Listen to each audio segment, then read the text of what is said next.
brothers. Thanks everyone for being here. We're from the organization March Forward.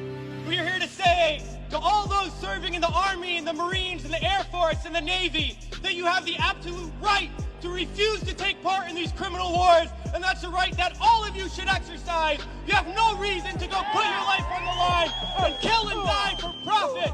We've been to Iraq, we've been to Afghanistan, and we know what these wars are really about. And we joined the military for many reasons. Because we need a college education, because we need a job, because we need health care. And then we joined the military, and they tell us that our enemies are poor people in caves in Afghanistan, or poor people in the deserts of Iraq. But we've been to those countries, and we know that our enemies are not other poor people abroad. Our enemies are the people that laid us off from our jobs, that denied us health care, that make it impossible to get an education. Our enemies are not in the poorest countries on the planet, but right here in the richest one.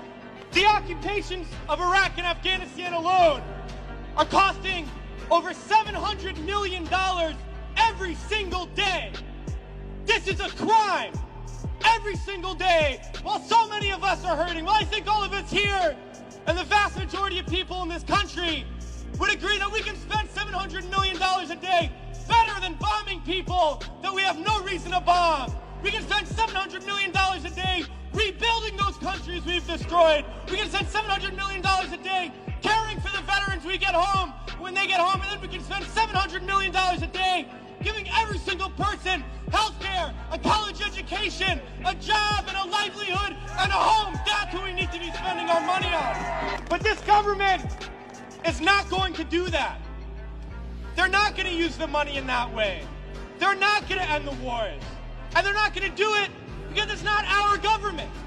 It's their government. It's the government of the rich.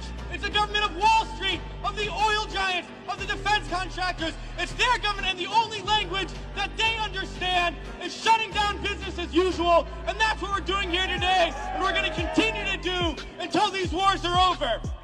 It's crystal clear now that these wars are going to continue and expand and go into other countries. That is the trend. That is what we know, that there is perpetual war, and it's only going to stop if the people stand up and stop it. And that's what we're going to do, sisters and brothers.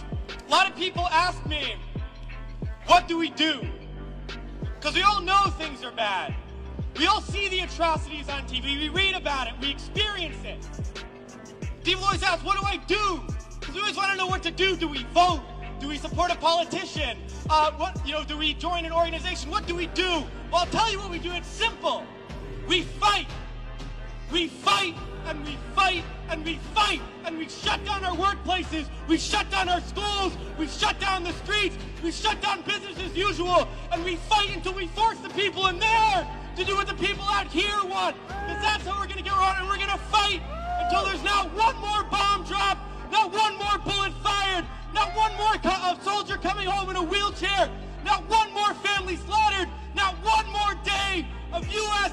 imperialism. So let's fight to make that happen. We can do it today, and in the days ahead, we have to fight to end these wars and create a better world, sisters and brothers.